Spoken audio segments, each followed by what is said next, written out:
Le Carré-Rond, saison 6, épisode 8. Steve, comment ça va aujourd'hui? Martin est pas avec nous autres. Qu'est-ce qu'on fait? Hey, ben, premièrement, JC, ça va super bien. J'espère que tu es en forme.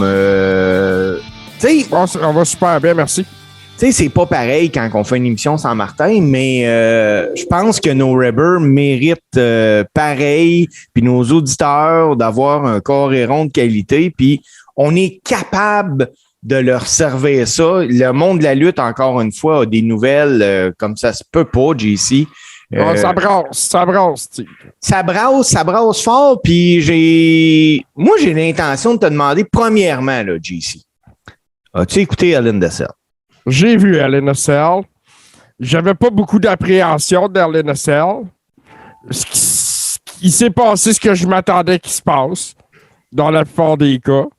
Même au niveau des prédictions, là, Ezekiel n'a pas gagné. Puis ça, ce storyline-là commence à être très long, Kéo et Ezekiel. Là. On va en reparler un peu plus tard. Mais non, c'est ça. Hell in a Cell, c'était un pay-per-view. Et après, on a un petit... Bon, OK, je m'excuse. C'était correct comme pay-per-view. C'était pas un bon pay-per-view, c'était pas un mauvais pay-per-view, c'était correct. Ouais, ben, tu sais, un des moments les plus holy shit du pay-per-view, je pense, ça a été Cody Rhodes quand il a enlevé sa veste. Ouais, ben ça, écoute, chapeau à Cody d'avoir été capable de performer dans des conditions pareilles, d'avoir livré un combat comme celui-là, parce qu'encore là, son combat était extraordinaire. Il était bon. Probablement le meilleur de la soirée avec le trio des filles. Oh, ben oui, facilement. Mais, tu sais, on avait deux bons workers dans le ring. C'est Seth Rollins, qui est, selon moi, top 5 workers au monde. En ce moment, oh oui, tout à fait. Tout à fait. Qu'on dise ce qu'on veut, pas le maillon faible, parce que j'aime pas parler d'un maillon faible de même, mais le moins bon des deux dans le ring entre Cody et Seth, c'était Cody.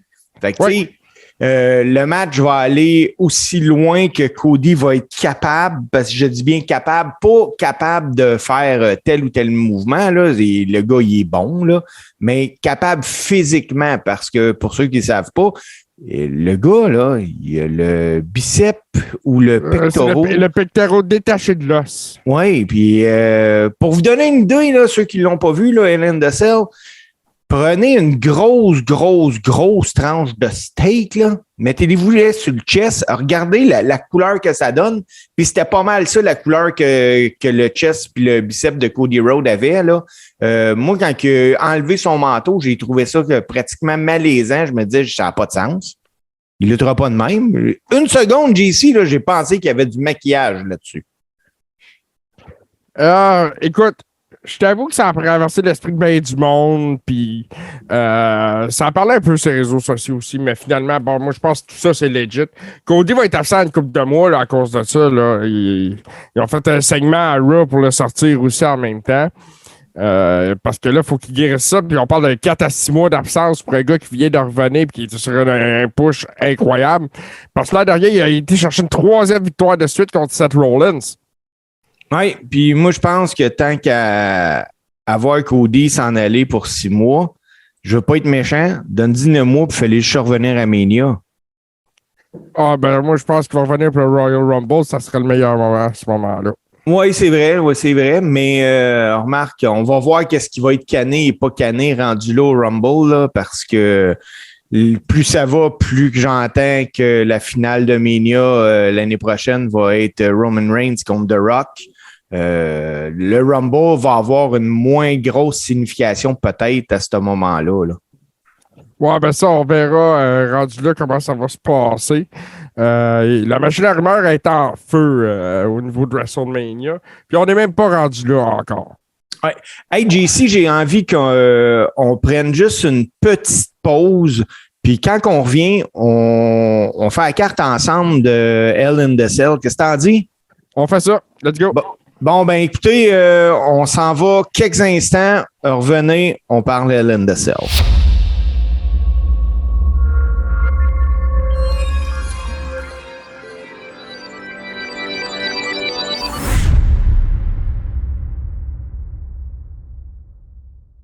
LSL 2022, Steve, parle-moi ça.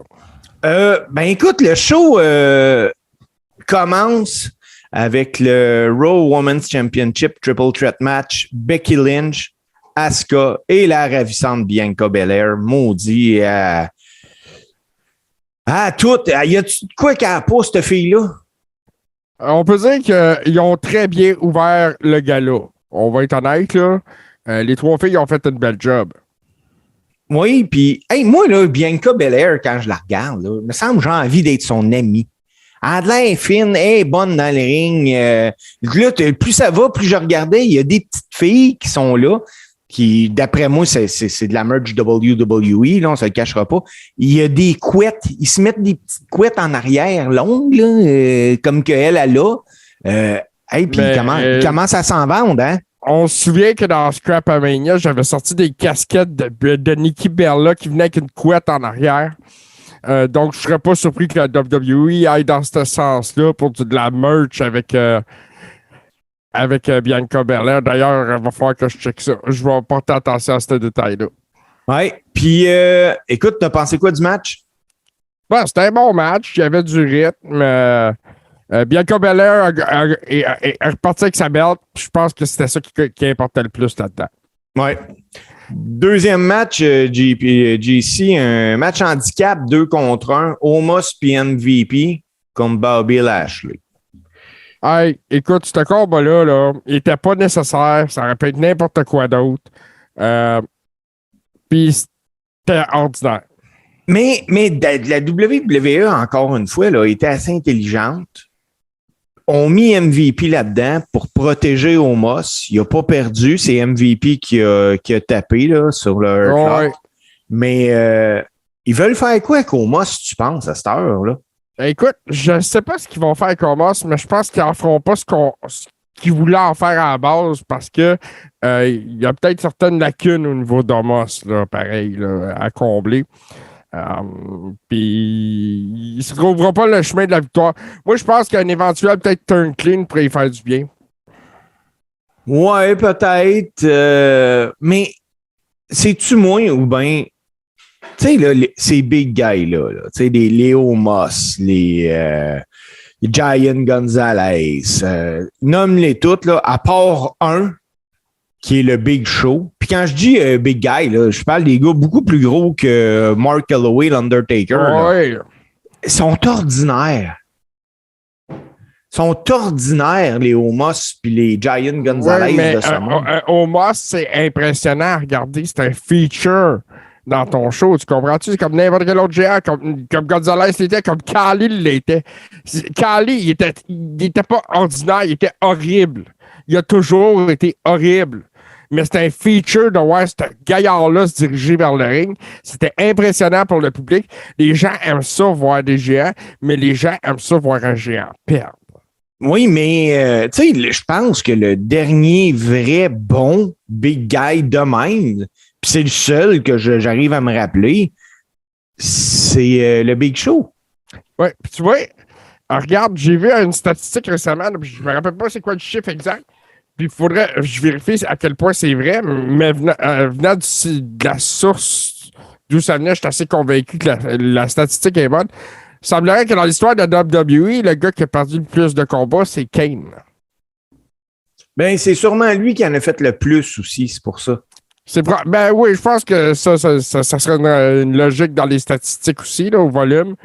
Mais c'est ça. Puis c'est un big guy pareil, là, Kane. C'est pas un big show, c'est pas Giant Gonzalez ou Omos, mais c'est pas un petit gars non plus. Ben, Kane, c'est que souvent, il roulait des programmes, il était, supposons, opposé à John Cena, à Undertaker. Tu sais, souvent, il faisait le main event qui était contre le champion de la WWE. Puis il veut le champion over. Ben oui, c'est ça. Tu sais, il a perdu sa part de match, ça, je te le donne, là. Mais n'empêche que je pense difficilement que c'est une des seules fois qu'on va pouvoir parler d'Omas et de Kane dans la même phrase. Oui, probablement. Mais pour en revenir à ça, les Big Guys et les Giants, moi, je pense que Vince ne voudra jamais reproduire ce qui s'est passé avec Andre non plus. Le fait qu'il soit invaincu si longtemps, puis tout ça. Vince s'est rendu compte que les gens aiment voir un géant perdre. Ça en est rendu compte dans WrestleMania 3 parce que il a rempli un stade dans le but de ça. Les gens, c'est ça qu'ils voulaient voir. Ils voulaient voir rentrer perdre contre Hulk Hogan. C'est ça qu'ils voulaient. Puis c'est une façon de mettre ses stars over. Ah, ben oui. Puis, tu sais, mettons, tu donnes la strap à Omas demain matin. Welcome le problème de faire revenir un Brock Lesnar pour y enlever parce que, tu sais, ils ont tellement des auras d'invincibilité. Si t'es push en plus, c'est fini, là. Non, ben c'est ça. Donc, à ce moment-là, il faut montrer qu'ils ont une certaine vulnérabilité. Ceci dit, il n'a pas perdu le combat. Non. C'est MVP. Ils ont protégé Omos, mais je ne me trompe pas, il a perdu à Raw. Contre Ezekiel, je ne suis pas sûr, mais je pense que oui. On va revenir sur le Raw tantôt, mais écoute, il faudrait que je regarde encore les résultats parce que malheureusement, moi, Monday Night Raw, c'est rendu que je le regarde à un œil décroché un peu, là. Mais je vais être honnête avec toi, je n'ai pas vu Raw, mais j'ai regardé le top 10. Bon, tu vois. Il y a à peu près 10 segments dans Monday Night Raw. Tu vois, ça l'aide. Hey, troisième match, Hell in a Cell, Kevin Owens contre Ezekiel. Un gros fourré quand Owen frappe Ezekiel au visage en disant « Ouais, dis-le qu'il était Elias. » Écoute, il est rendu obsédé par ça. Là. Et ça, c'est très drôle, cette façon-là. C'est de l'hystérie, son affaire. Il se contrôle plus. Puis, c'est pas Elias, je pense, qui est extraordinaire dans ça, c'est KO. Ah, ben oui. Mais c'est pas Elias, c'est Ezekiel, de toute façon. Et Ezekiel, je trouve qu'il est un peu fade comparé à Elias. Oui. Ben, tu sais, Elias, là, moi, je l'aimais beaucoup, mais ce que j'aimais vraiment de ce personnage-là, c'est qu'il arrivait, il était tout soft avec sa guitare, commence à chanter. Tu sais, en partant qu'il y a un clean qui va arriver pour arrêter ça. Tu sais juste pas quand, puis tu sais pas ça va être qui va arriver. Le gars était over à 100 millions de %. Là, tu l'amènes avec Ezekiel, qui est une version Wish d'un mélange entre Randy Macho Man Savage, puis là, je l'ai vu avec ses bracelets autour des biceps. Là, un peu à la Ultimate Warrior. Là. Ouais, c'est ça, c'est là que je m'en allais. Puis là, j'ai fait comme bof. Mais non, mais c'est ça, on dirait qu'ils ont pris le charisme du gars puis qu'ils ont dû garder toufler un peu, là, puis on va te rendre fade. Ouais, c'est ça. On va te rendre fade, on sait pas quoi faire avec toi, puis même qu'on ait la chance de te donner une release, on va le faire, puis on va avoir l'impression d'avoir perdu beaucoup moins gros. Ouais, ben c'est ce que je pense. Mais tu sais, des prochaines releases, justement, il y a des noms comme Omos qui pourraient tomber parce que, bon, on sait que les géants ils tombent de même aussi. C'est arrivé à Braun Strowman. Oui. Après ça, ça a été une victoire de Kevin Owens là, avec un stunner. Ouais. Après ça, on y est allé avec... Puis là, on va juste parler de ce match pay-per-view-là. On va en parler tantôt, Judgment Day.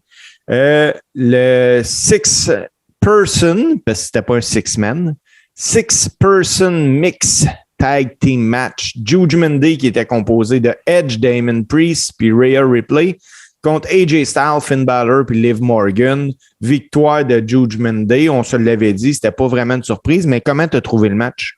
Ben, j'ai trouvé que c'était le match le plus rythmé de la soirée. Il est en forme, hein? Ouais, Edge est encore surprenant. Moi, il m'épate. Tu sais, je sais qu'il y a bien du monde qui sont peut-être un peu à bout de le voir. Moi, je pense qu'il est encore une partie essentielle des prochains storylines. Puis, c'est un gars important dans le roster parce que, justement, il aide les jeunes à s'élever. Puis, bon, écoute, c'était un bon combat, ça. C'était un excellent combat, très rythmé. Puis, bon, tel qu'on l'avait prédit, ça s'est passé de cette façon-là. Ça ne pourrait pas finir autrement. Spear de Edge sur Finn Balor. 1, 2, 3, fini. Ouais. À la suite de ça, un no-all-born match entre Madcap Moss et Happy Corbin. Victoire de Madcap Moss. C'est-tu moins ou c'était rafraîchissant un peu de voir Madcap Moss arrêter de rire puis vouloir se battre? Ah, je l'ai trouvé violent. Je l'ai trouvé stiff. Tu sais, il voulait nous montrer autre chose. Il a réussi. Ouais, mais hey, c'était violent, là. Hey, le finish de ça, qui pogne les marches en acier, puis il frappe sa chaise, là, qui étranglait Happy Corbin, Ouais. là. Non, Ouais, c'était j'ai fait violent, comment? c'était innovateur en même temps, on n'avait jamais vu ça. Écoute, regarde, encore là, c'était pas un mauvais combat. Puis Madcap Moss, je pense qu'il est dans les faveurs de Vince McMahon en ce moment. Mais ce gars-là, là, est réellement très, très, très athlétique. C'est un athlète, là. Oh, et puis écoute, Baron Corbin ou Happy Corbin, là, il est rendu au stade de sa carrière où il met des gros over. Oui. Tu sais, je pense pas que Happy Corbin ou Baron Corbin ou peu importe comment tu vas l'appeler va être un jour un WWE champion. Ah non, non, non, non, Je non. pense pas qu'il y a ce qu'il faut pour ça. Non, Je mais pense qu'il est bon pour être un bon champion mid-carter. le pire, c'est quand ils sont venus à Laval, c'était en décembre qu'ils sont venus à Laval, Oui. il me semble. Juste Quand ils sont avant venus, les fêtes. je suis allé, puis il était sur la carte à Happy Corbin. En spot show, il est bien meilleur. Ben, moi, je pense que c'est une valeur sûre de Vince McMahon, Baron Corbin. Oui, oui, oui. Puis, C'est un bon worker. Il est capable de mettre les autres over. Il peut le faire travailler en équipe. Il est capable de faire des clans autour de lui. Il est capable de faire jouer un king, après ça un clochard, puis un gars joyeux. Puis, écoute, il dit tout le temps oui. Il est toujours willing. Il va, let's go, on le fait. ouais. Regarde, moi, je pense que, tu sais, ce gars-là, c'est un peu comme un R-Truth ou un. Comment il s'appelait, le Iron Man, là, qui était avec. Qui était dans. Comment ça s'appelait, ça? Avec Titus. C'était Mr. No Day Off. Oui, c'était. Je sais de qui tu parles. Ouais, mais là, ça ne me revient pas, puis ça m'énerve. OK, ben là, je vais faire semblant de parler, moi, là, puis fais du Google en attendant. Ouais, c'est ça. OK, on va faire ça discrètement, là. Non, mais vas-y, là, JC, là, parce qu'il faut que j'aille des choses à dire, moi, là. Hein. Mais Happy Corbin, là, il ne faut pas se le cacher, quand il est arrivé, il était en Baron Corbin, il y avait beaucoup d'espoir, je pense, sur ce gars-là. Tu sais, ils nous l'ont poussé vraiment, vraiment, vraiment solide. C'était Darren Young. Bon. On l'a eu. On est bon. On a fait ça en discrétion. Super. Oui, hey, ça n'a même pas paru là, que j'essayais de meubler du temps. Là. Non, mais pour vrai, c'est ça. Il est arrivé, ils nous l'ont poussé. C'était correct. C'était pas nécessairement gênant, mais je pense pas qu'il y avait excessivement beaucoup de monde qui y croyait que ce gars-là allait être le champion, le visage de la WWE. Mais moi, je suis content que de la tournure que ça a péri. Je suis content pour Madcap Moss, qui est, selon moi, un des éléments futurs importants de la WWE. Tu sais, au même titre qu'un Theory, au même titre qu'un Bianca Belair.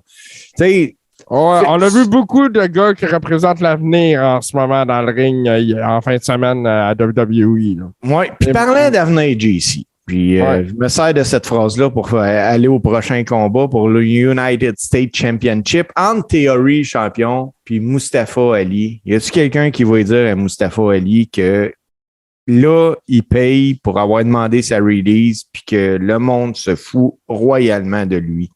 Ah, écoute, la foule ne réagit même pas à lui. Non. Il est plus là. Il n'existe plus. OK? Puis c'est ça, oui, il paye pour ça. Puis regarde, il s'est passé exactement ce qui devait se passer dans ce combat-là. Ça s'est passé dans les temps que ça devait se passer. Pas de minute de plus que ça. Ouais? Puis théorie est over, puis c'est tout ce qui compte. Hey, il y a tellement plus de plans pour Mustafa Ali, là, en réalité, là, que le lendemain du pay-per-view, le gars, il vient de perdre un match de championnat, puis le lendemain du pay-per-view, il était même pas à Raw, il a lutté sur Main Event. Non, tu vois, au moins, il a lutté sur Main Event quand même. Là. Oh, mais oui. Ceci dit, bon, s'il y en a un que je m'attends à ce qu'il l'obtienne éventuellement, sa release, quand ça va être le temps de le faire, c'est Mustafa Ali, justement. Là. Oui. Puis, écoute, finale de la soirée, un Hell in the Cell match. Seth Rollins, Cody Rhodes. On en parlait tantôt. Cody qui est arrivé blessé dans le match. Je pense que Seth, il en a pris soin, par contre, là, Même si, on le voyait là, mettre des candlesticks sur le bras ou whatever, là, inquiétez-vous pas personne, là, Seth faisait excessivement attention. Là. Ouais, ben, on le disait tantôt à quel point Seth est un élément important, là. Ben, c'est ça. C'est l'art de mettre des go-overs, l'art d'être un bon worker, c'est de prendre soin de ton adversaire. C'est ça, en ce moment, c'est Seth Rollins. Puis, tu sais, il y a beaucoup de monde qu'on voyait là, après là, sur Twitter, des choses comme ça, dire ah, c'est incroyable, Cody. Il y en a d'autres qui disaient il n'aurait jamais dû lutter comme ça. Là, inquiétez-vous pas. Là. Ce gars-là a vu un médecin avant. Le médecin, il a dit il n'y a pas de danger, tu peux pas l'aggraver, ta blessure. Puis là, à ce juste te faire mal. C'est ça. Là, à ce moment-là, il a fait comme OK, je vais faire le combat. Puis, hey, la WWE, là, tu sais, je dis souvent, il n'y a rien de plus simple à vendre que la réalité. Hey, là, il avait-tu la réalité à vendre, là? Ouais, écoute, comme tu disais tantôt, il y avait l'épaule puis tout le haut du chest bleu. Écoute, ça prenait un courage pour aller faire le combat. Puis il l'a dit lui-même, c'est sa décision. Il n'y a personne qui l'a forcé. Même la WWE, il a dit que s'il ne voulait pas y aller, que c'était correct, qu'il ferait autrement. Tu sais, que c'est des choses qui arrivent. Mais il a décidé de faire le combat. Il y a Brandy Rhodes qui avait tweeté qu'elle ne pensait pas qu'il serait capable de le finir. Ouais. Ouais. Puis c'est ça. C'est sûr que c'est un gars qui a ça dans le sang. Puis qu'il a voulu aller jusqu'au bout de ça. C'était un très bon combat, le LNSL. Puis Cody est allé chercher une 3e victoire sur 7. Oui. Dans un combat de qualité. Oui, puis à la fin, on a tout attendu ce qui n'est jamais arrivé, soit l'arrivée de Bray Wyatt. Ouais. Encore une fois, on s'est fait avoir. On a eu de l'air du monde qui ne connaissait pas la lutte. Ouais, ben c'est ça. Ben, c'est un peu ça les dirt sheets de l'Internet. Hein? Il s'arrange pour t'envoyer des rumeurs. Puis, tu sais, c'est le truc de magie. Regarde dans ce main-là pendant que tu vois pas ce que je fais avec l'autre. Bon, ouais, en plein ça. Si tu avais donné une note sur 10, toi, Hell in the Cell, tu lui donnes combien? Je donne 5 sur 10. Donc, toi, tu arrives à un Hell in the Cell moins fort que Double or Nothing. Ouais. Okay. Écoute, et moi, ce qui m'a déçu à Hell in a Cell, c'est le manque de combat de championnat. Ah, ben oui, ça, c'est sûr. Là. Écoute, même que la grosse trappe n'était pas défendue. Les tag teams n'étaient pas défendus. L'intercontinental n'était pas défendu. Donc, on a eu 2 combats de championnat. Donc, le championnat féminin de Raw puis la US de théorie. Mais, moi, c'est ça qui me dérange dans le calendrier allégé de Roman Reigns. C'est qu'il ne défend pas sa belt sur des gros shows. Oui, effectivement. Même que moi, ce qui me dérange beaucoup là, sur les champions présentement, là, il n'y a pas d'emphase de réellement mis sur eux autres. La preuve, je suis persuadé, tu sais, pas là un mordu de lutte qui en mange à tous les 2 minutes, qui ne fait que ça dans ses temps libres d'écouter de la lutte, mais tu sais, le casual fan là, qui s'en va dans une fois de temps en temps voir un gala de lutte, que hop, c'est Raw, je l'écoute cette semaine. Moi, je suis persuadé que ce gars-là ou cette fille-là, tu lui demandes, tu lui dis là, tu as 3 secondes pour me répondre, c'est qui le champion intercontinental de la WWE, puis ça serait surprenant qu'il ait la bonne réponse. En effet. Et puis, écoute, JC, avant de commencer, il a fallu que j'y pense. C'était qui? Écoute, puis garde, le championnat intercontinental va être défendu à SmackDown cette semaine. OK, je viens de trouver l'information. Je savais que je l'avais vu passer. Dans un combat qui aurait probablement volé le show à Hell in a Cell. OK, donc c'est Ricochet qui défend le titre contre Gunter. Ouais. Si tu m'aurais mis ça à Hell in a Cell, il aurait volé le show. Ah, ça aurait été incroyable. Mais ça va être le main event de SmackDown la semaine prochaine. De cette semaine, en fait. Là, tu parles SmackDown, mais il y avait Raw aussi le lendemain de pay-per-view. Il est arrivé 2-3 petites choses que je veux qu'on vienne dessus. Puis après ça, on va aller à la pause. Le show commence avec Cody qui arrive, qui dit que oui, il a mal, mais que quelques semaines, il pense qu'il va être capable de monter en haut de l'échelle pour prendre la manette du Money in the Bank. Donc, il est en train d'essayer d'annoncer qu'il va être là au Money in the Bank. Tu as Seth Rollins qui arrive, qui donne la main en disant, écoute, chapeau pour ce que tu as fait, qui s'en va. Quand Cody retraite au vestiaire, Seth arrive avec une masse, puis il en donne un coup dans la nuque, puis ah ouais, let's go, c'est reparti. T'en penses quoi, toi? Ils vont-tu revenir encore avec du Rollins puis du Road ou? Écoute, je pense que les fans sont friands de ça. Chacun de leurs combats est différent un de l'autre.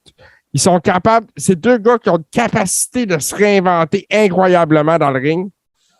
Moi, je te dis que c'est un storyline basé sur le long terme. Une grosse rivalité qui va les amener jusqu'à WrestleMania.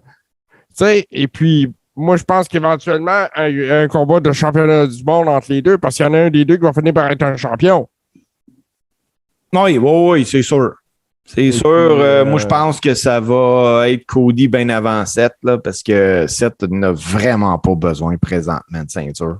Ben, on en parlait de Seth Rollins, puis on va continuer d'en parler. C'est un gars qui a la capacité de se réinventer sur un claquement de doigts, de changer sa personnalité, sa façon de s'habiller, sa façon de se déplacer dans le ring.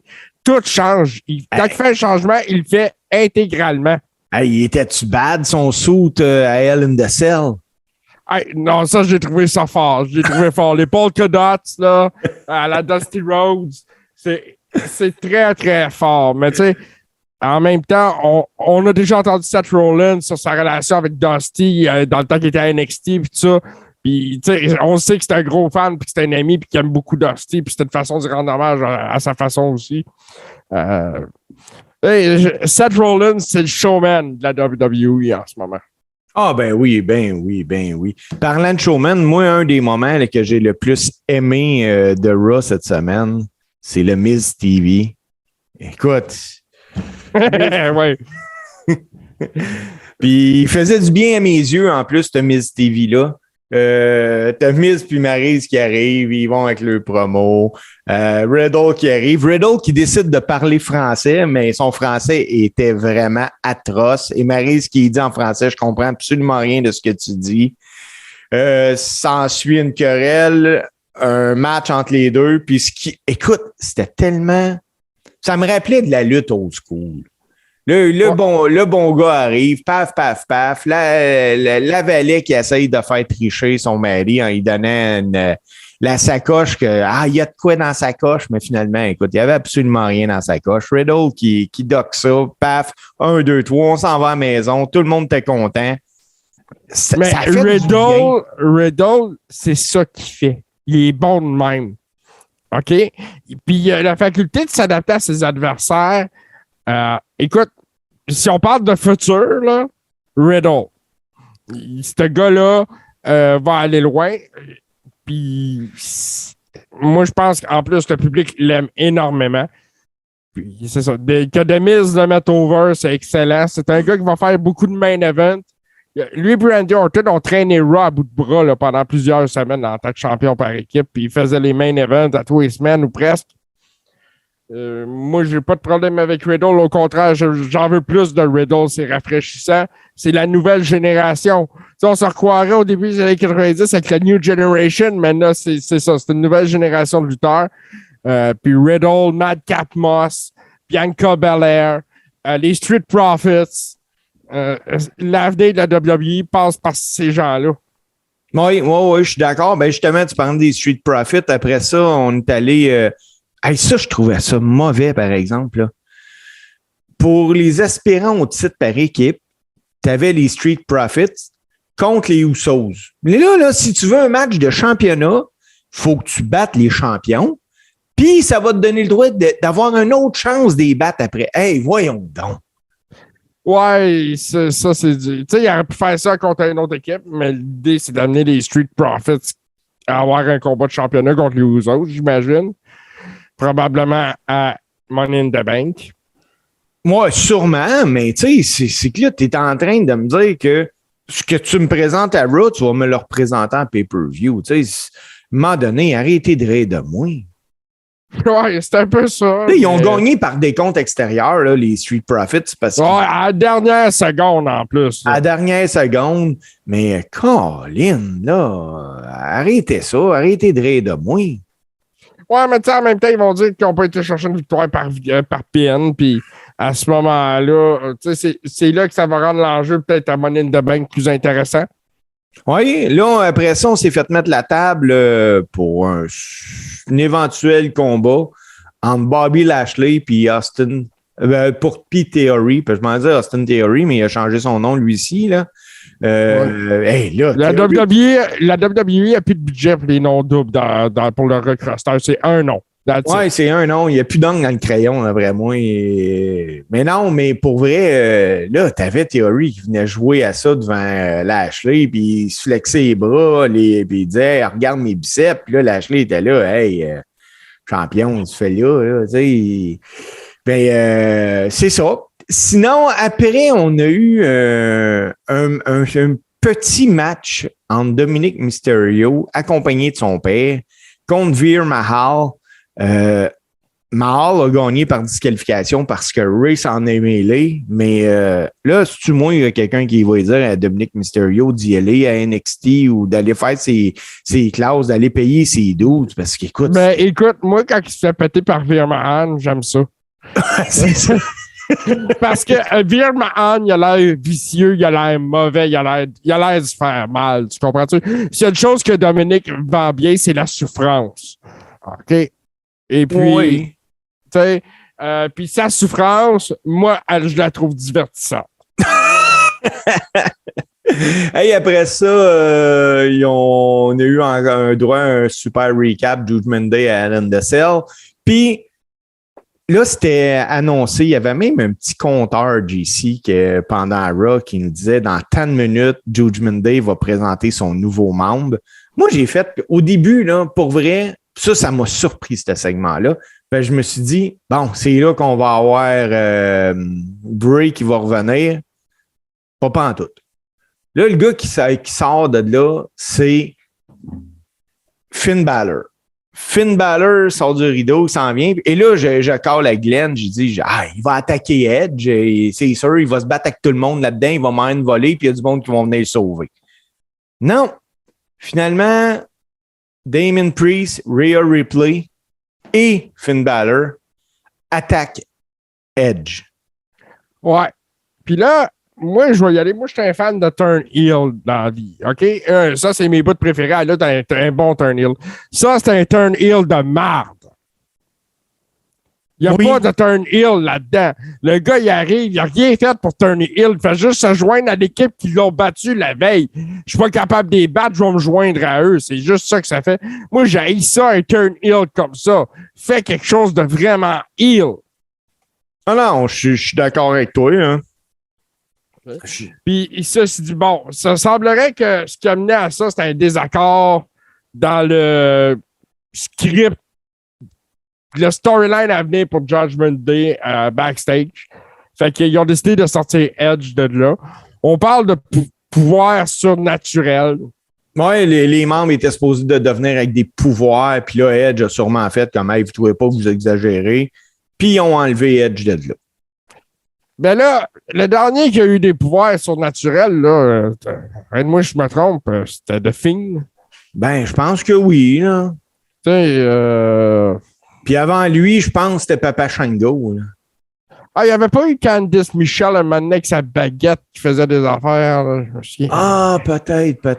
Elle se prenait pour une fille ou une sorcière, là, je me souviens pas. Ça, je retrouve ça.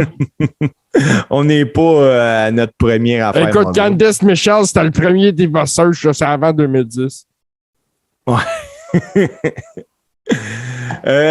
Ensuite de ça, on est allé avec Omos contre Cedric Alexander. Omos a gagné. Puis là, moi, je crois qu'éventuellement, ils vont essayer de réunir Cedric Alexander puis Bobby Lashley. Là, ils vont essayer de faire de quoi avec ces deux-là en équipe. Ouais, parce que c'est ça, Omos s'en est pris aussi à Cedric Alexander puis à Shelton Benjamin, si j'ai bien compris. Ouais. Et puis, pour terminer leur relation avec MVP. Oui, exact. Donc, à ce moment-là. Sheldon Benjamin, c'est un autre valeur sûre. C'est un de ceux que je trouve dommage qu'on ne le voit pas plus à la TV. Ce gars-là est tellement athlétique. Puis il pourrait profiter de ce talent-là pour justement mettre des gars over, des gars comme Cedric Alexander, justement. Et puis d'autres jeunes talents à venir. C'est ça. C'est dommage qu'on ne le voit pas plus à la TV, Sheldon Benjamin. Oui, exact. Ensuite, on y va avec un match Otis accompagné de Chad Gable contre Ezekiel. Ça, là, me semble que tout ça... Ça tourne en rond, Steve. Oui, là, à la fin du combat, Ezekiel, il surprend Otis avec un Blackside, puis compte de 3, 1, 2, 3. Après le combat, Ezekiel dit que Kevin Owen l'a challengé pour un match à Hell in the Cell, un match important, mais qu'il l'a perdu, puis il a appris une chose de son grand frère Elias, que tout le monde mérite une deuxième chance. Alors, il dit qu'il veut un rematch contre Kevin Owen la semaine prochaine. Kevin arrive, puis lui, il dit à Ezekiel, il dit, écoute, je t'ai battu, pourquoi je te redonnerais un rematch? Puis, mais il est tellement de bonne humeur après sa victoire qu'il se sent généreux. Fait que si Ezekiel veut un rematch, il donne sur une condition. Ezekiel doit admettre qu'il est Elias.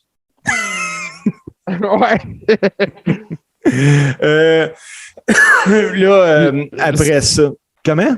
C'est là que Kevin retombe dans son espèce d'obsession. Là. Tu vois que ça le gruge en dedans. Là. Il ne va pas endormir le soir.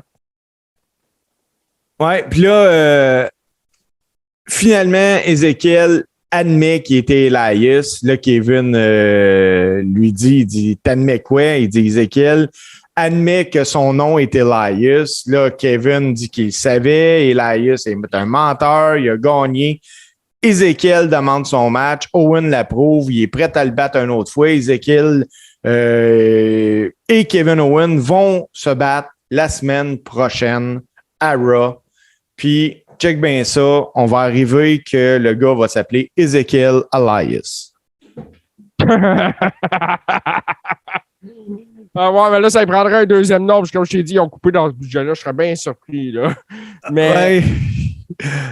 écoute, cette storyline-là commence à être long, puis tu sais, les combats contre Otis, puis après ça contre Chad Gable, puis après ça, en tag team contre Otis, puis Chad Gable, puis... Martin, il en parle souvent, hein? On a eu A contre B, A contre C, A contre D, B contre C. Ah, ça finit plus, là. À un moment donné, arrêtez ça, là. Ouais, puis regarde, comme on dit tantôt, Ezekiel, il est fade. Ouais. Il est fade. Après ça, on a eu un aspirante au titre féminin de Raw dans la gagnante allait affronter Bianca Belair à Money in the Bank. Entre Alexa Bliss, Doudrop, Liv Morgan et Rhea Ripley. Gagnante Rhea Ripley. As-tu hâte de voir ce match-là? Rhea Ripley contre Bianca Belair à Money in the Bank. Oui, mais je suis déçu que ce ne soit pas à SummerSlam. À date, je dis bien à date. Il va arriver quelque chose. Ouais, parce que d'après moi, ça ne sera pas juste un combat. Mais c'est ça. Moi, je pense que c'est un combat que je trouve qui aurait l'envergure d'un Big Four. Ah, ben oui. Et puis, moi, je voyais ça soit à SummerSlam, soit à WrestleMania. Ceci dit, s'il me le donne à Money in the Bank, je vais le prendre aussi parce que j'ai l'impression que ça va être excellent. Ces deux filles, si je me rappelle bien qu'on a déjà vu s'affronter à NXT puis il y a eu des combats de qualité. Puis là, avec un enjeu plus élevé comme celui-là, justement. D'un autre côté, ça enlève bien du monde du portrait de la ceinture. Oui, mais je crois que c'est réellement ces deux-là font partie de l'élite du roster. Mais moi, ce qui me fait peur un peu, Bianca Belair est vraiment sur son gros shine présentement. Rhea Ripley sont en train de la builder avec Judgment Day. Ce combat-là aurait pu attendre encore un peu. Ouais, c'est ce que je te dis. On aurait pu attendre pour ce combat-là. Cependant, moi, je pense qu'il était essentiel de tasser Becky Lynch autour de la ceinture un peu. Asuka aussi. Oui. Je suis un peu déçu, par exemple, parce que bon, il aurait pu avoir Alexa Bliss avant. Moi, j'aurais très bien vu Alexa Bliss contre Bianca Belair à Money in the Bank puis tirer le storyline pour l'amener à Rhea Ripley. Mais Rhea Ripley, là, est super over avec Judgment Day. Et puis, l'idée d'amener une ceinture dans Judgment Day, ça pourrait leur tenter. Ah ben oui, moi c'est ce que je pense, là. C'est ce que je pense. Si tu veux que ce clan-là ait un gros chaîne, ça va te prendre quelqu'un là, avec une strap, puis pourquoi pas Rhea Ripley, là. Ouais, ben c'est ça. Puis, mais mettons un rematch peut-être à SummerSlam, peut-être même dans un ladder match, ça pourrait être extraordinaire. Effectivement. Hey, JC, qu'est-ce que tu dirais qu'on prenne une pause, le temps de boire un verre d'eau, quelque chose? Fais donc ça. Puis, après ça, on pourrait... bon, ben tu vois. Puis après ça, j'ai envie de te parler d'un des événements les plus particuliers.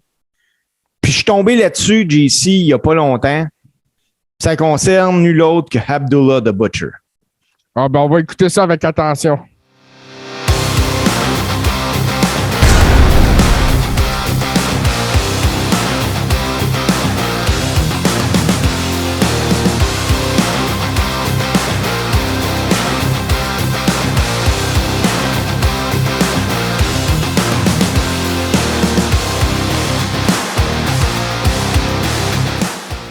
Donc, on est déjà revenu, mon chum JC. Hey, la magie d'Internet, c'est fou raide. Hein? Écoute, j'ai l'impression qu'on a arrêté de se parler un gros 10 secondes. J'ai même pas eu le temps d'aller me chercher un verre d'eau, mais c'est peut-être pas ça.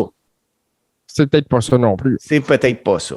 Mais tu sais, j'ai tellement hâte parce que l'histoire d'Abdullah, moi, je trouve ça fascinant. C'est toujours extrêmement violent. Donc, c'est violent, JC, de ce que je vais te parler. Puis moi, je t'invite à interagir et à me couper n'importe quand. Là, tout le monde connaît Abdullah the Butcher. Là. C'est sérieusement le lutteur canadien le plus connu au monde. Tu sais, que tu ailles au Japon, que tu ailles n'importe où, le monde sait c'est qui Abdullah the Butcher. Mais il n'y a pas grand monde. Tout à fait. Et son nom inspire la peur partout aussi. Là. On ne se comprend pas d'histoire. Les gens qui l'ont vu lutter en ont un souvenir qui les a sûrement traumatisés pour certains d'entre eux. Là. Oui, mais peu de gens savent réellement ce qui est devenu en 2022 Abdullah the Butcher. Puis pour être franc, je ne le savais pas non plus jusqu'à temps que j'écoute cette semaine un podcast de Chris Jericho puis que je tombe sur un épisode qui date d'avril dernier puis dans lequel Jericho s'entretient avec le proche aidant, les dents naturelles là, d'Abdullah the Butcher. Oh! La personne s'appelle Malika. Elle explique pendant son entretien qu'Abdullah va pas bien présentement. Il va pas bien moralement ni physiquement, qu'il traverse la pire période de sa vie, qu'il vit sous le seuil de la pauvreté, qui est désormais seul puisque sa femme a demandé le divorce. C'est une déchéance totale, le 40 minutes que ça dure. Écoute, tu as le goût de prendre Abdullah et y faire une caresse. Là. Elle te donne une idée. Là. Puis, elle explique que Abdullah the Butcher, c'est pas lire puis c'est pas écrire. Puis ça, c'est important ce que je te dis là, JC. Puis, tu sais, pour les gens de sa génération, je m'excuse de t'interrompre, mais pour les gens de sa génération qui ont souvent vécu grandi dans la pauvreté, souvent, c'est une lacune parce que, bon, tu avais le choix entre l'école puis aller gagner ta vie, tu sais. Oui, puis un peu, là, comme c'était le cas pour André, quand c'était le temps de voyager, là, qui était sa route, Abdullah, ou bien de trouver des chambres d'hôtel ou louer un auto, c'était tout le temps fait avant, là. Tu sais, lui, il y avait quelqu'un qui s'occupait de ça, là. Tu sais, Abdullah, là, dès qu'il embarquait dans l'avion, là, il y avait quelqu'un qui s'occupait de lui. Donc, personne ne pouvait se rendre compte qu'Abdullah ne savait pas lire et pas écrire. Puis, toujours selon son aidant naturel, lui, Abdullah the Butcher vient d'une famille très pauvre de 10 enfants, puis a quitté l'école à 8 ans. Il ne possède pas beaucoup de connaissances en lien avec l'argent, en lien avec les qualités... ce que tu apprends à l'école. Là. Il ne l'a pas appris. Puis, Abdullah the Butcher ne serait même pas capable de discuter de plusieurs sujets parce que c'est trop compliqué pour lui.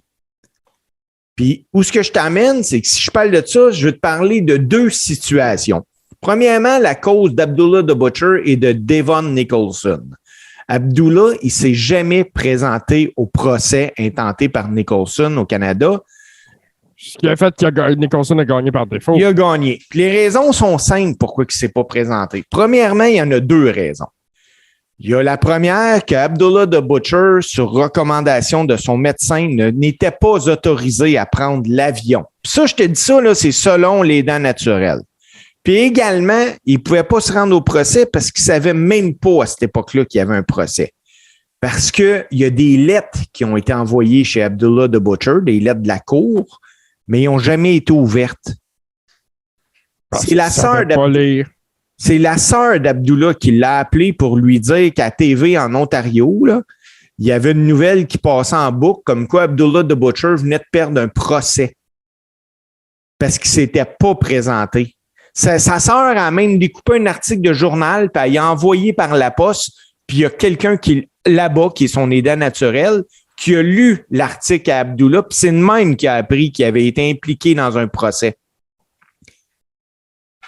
Ces faibles connaissances au niveau orthographique là, font en sorte que pendant des années, quand Abdullah the Butcher était sur la route, ou bien même quand il était chez eux puis qu'il allait au restaurant, il disait à la personne qui était avec lui, « Je vais prendre ce que tu veux. Je vais manger la même affaire que toi. » Puis c'était simple. Il était pas capable de lire le menu. Ah ben oui. Pendant toutes ces années en couple, c'est sa conjointe qui s'est occupée de la paperasse. Abdullah, il a rencontré sa conjointe, c'est une Coréenne, pendant qu'il était au Japon. Il l'a fait venir aux États-Unis, puis ils se sont mariés. Environ 1 an avant le divorce, plusieurs lettres sont arrivées chez Abdullah, puis il y a même la banque qui a appelé, puis lui, ce qu'il disait, c'est « Occupez-vous de ça avec ma conjointe, moi, ça me regarde pas. » Puis la raison est simple, il n'y avait pas eu connaissance pour tenir une discussion financière. Puis c'est sa femme qui s'occupait autant des finances que des papiers. Autant pour les 2 restaurants qu'ils ont eu que pour les maisons qu'ils ont eues, c'est sa femme qui discutait business. Puis malheureusement pour Abdullah, sa femme a demandé le divorce. Mais avant de demander le divorce, elle avait toutes les procurations requises à tout transférer les comptes et les avoirs d'Abdullah the Butcher à son nom à elle. Ben oui. C'est sûr, elle avait le pouvoir de le faire, légalement. Oui, avait le pouvoir légal de le faire. Puis, le pire, là, Abdullah avait plusieurs maisons parce qu'il a investi en immobilier. Ben, il croyait avoir plusieurs maisons parce qu'en fait, là, il vivait dans des maisons qui, dès qu'elles étaient nettes d'hypothèque, étaient transférées au nom de sa conjointe. Puis les documents, ils portaient toute la signature, la vraie signature d'Abdullah. Parce qu'ils avaient signé ces papiers-là, mais ils ne savaient pas ce qu'ils signaient. Puis ils ne savaient même pas que sa femme s'apprêtait à demander le divorce.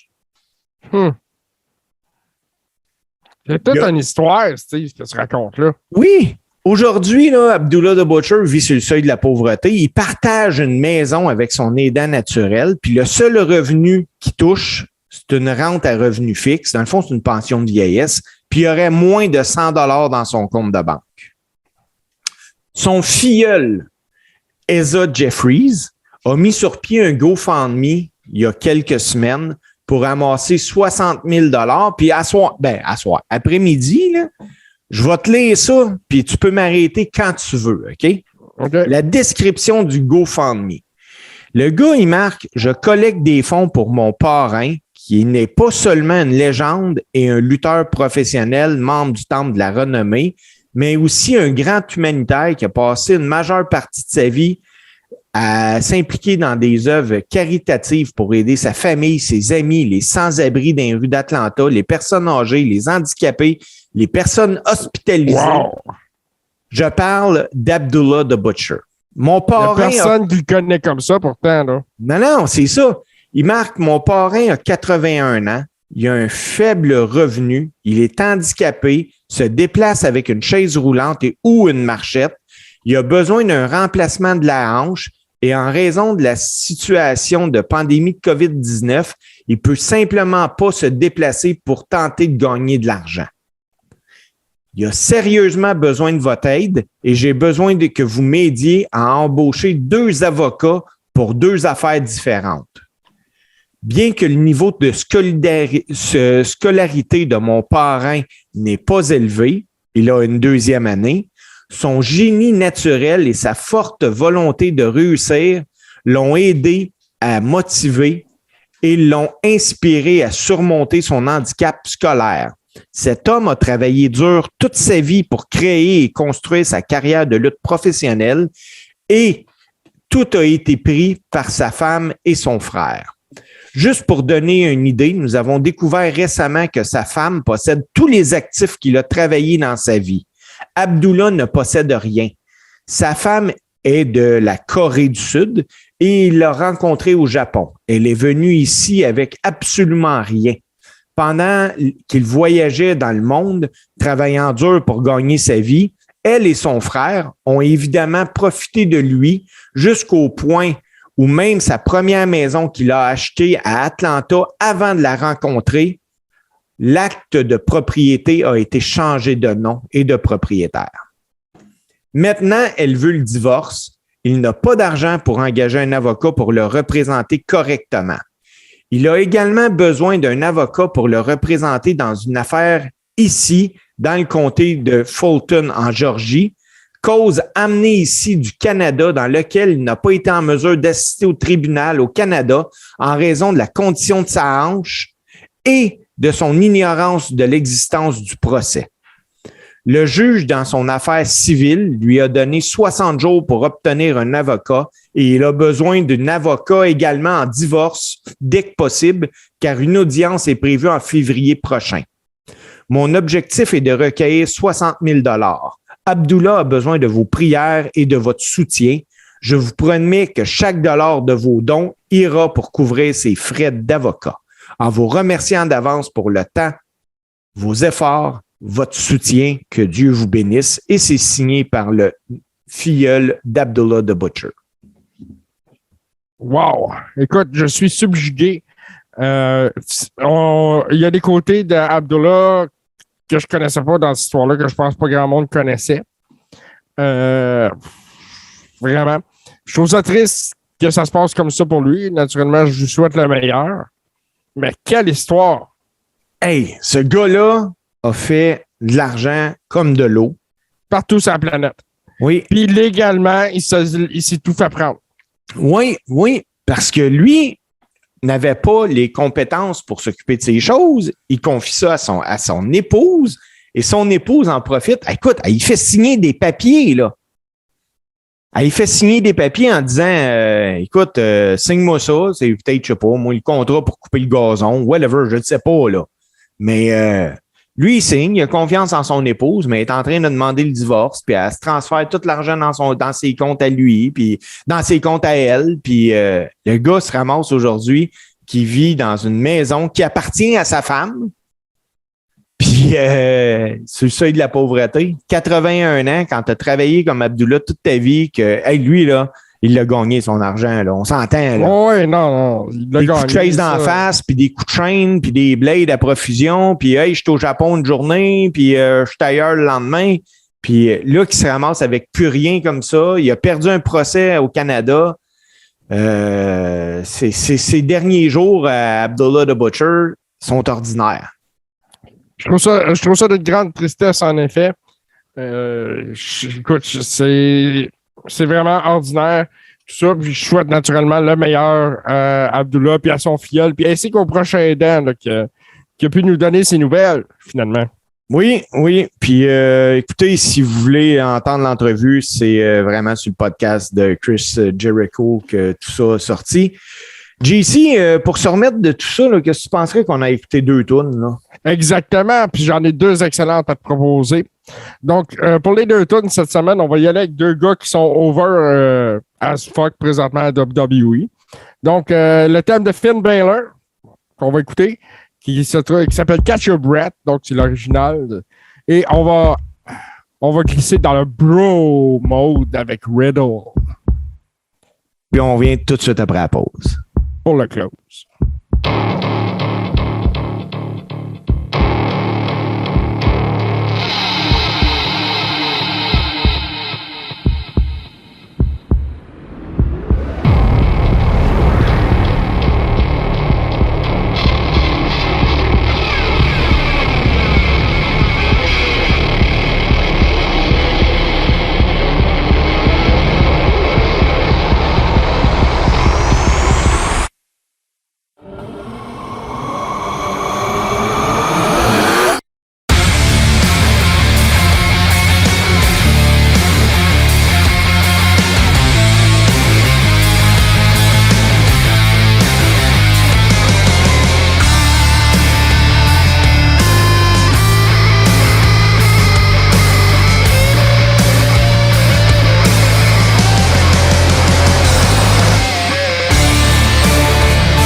Yeah!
Donc, JC, c'est aussi simple que ça, le Coréron.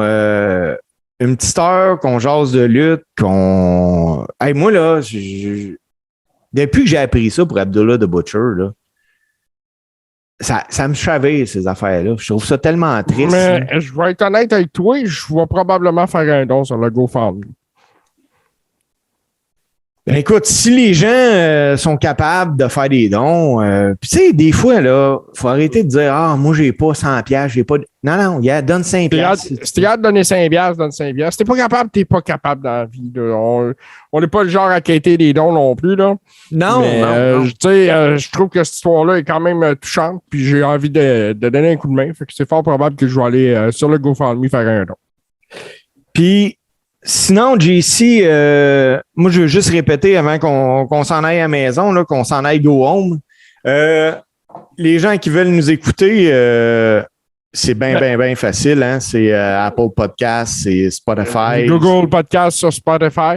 Parce il faut pas oublier, c'est le meilleur podcast de lutte old school diffusé sur Touski TV. Donc, twitch.tv/Touski les mercredis soirs à 19h. Et puis, vous pouvez nous encourager à devenir un Ribber via Patreon au coût de 7 $ par mois. Avec ça, ça vous donne accès au Big Four qu'on écoute en Watch Along. Cherchez le mot, ça me revient. D'habitude, c'est Martin qui fait ça. Et puis, c'est ça, en Watch Along. Et puis, vous pouvez faire partie de la Rib Room, là où on s'amuse comme des petits fous. Sortez du garde-robe de votre garde-robe de lutte. Joignez-vous à notre communauté. On a du fun, ça coûte pas cher. Et puis, naturellement, il va y avoir des liens aussi pour la boutique avec les t-shirts, les tasses. On va avoir de nouvelles marchandises bientôt pour le Coréron. Et si vous l'avez manqué, vous pouvez écouter le premier épisode aussi de La Feuille Sale sur le même stream de podcast que vous écoutez Le Carré Rond, qui était diffusé lundi dernier. Donc, ça s'appelle La Feuille Sale et je pense qu'on avait fait une trentaine de minutes la dernière fois. Oui, là, La Feuille Sale, là, contrairement là, à un épisode régulier du Carré Rond, là, moi, j'ai le goût qu'on l'explique, JC, là, en terminant. La Feuille Sale, supposons là, qu'il se passe de quoi demain. Je ne sais pas, moi, finalement, Cody Rhodes, il se fait prendre, c'était tout du maquillage, il n'est pas blessé, là. Ben, vous allez avoir un épisode de La Feuille Sale à ce moment-là. Ben, c'est ça, c'est exactement ça. C'est la nouvelle à chaud. C'est comme ça qu'on va la traiter avec La Feuille Sale. Puis, tu sais, s'il y a plusieurs gros événements d'une semaine, ça se pourrait qu'éventuellement, il y ait plus qu'un épisode. On ne sait pas ce qui peut arriver. Cependant, c'est ça. On traite les grosses nouvelles à chaud parce qu'on ne veut pas se retrouver à être en retard comme on l'a été, mettons, dans le cas de Scott Hall quand il est décédé. Effectivement. Donc, à ce niveau-là, c'est ça. Donc, on va finir ça, Steve, sur le meilleur mash-up de musique de lutte faite par Super Dave, le grand chum de Martin. Et puis, on va dire à No River et à tous nos auditeurs qu'on leur souhaite une belle soirée. Et on se retrouve la semaine prochaine en compagnie de Martin. Salut tout le monde. Bonne soirée.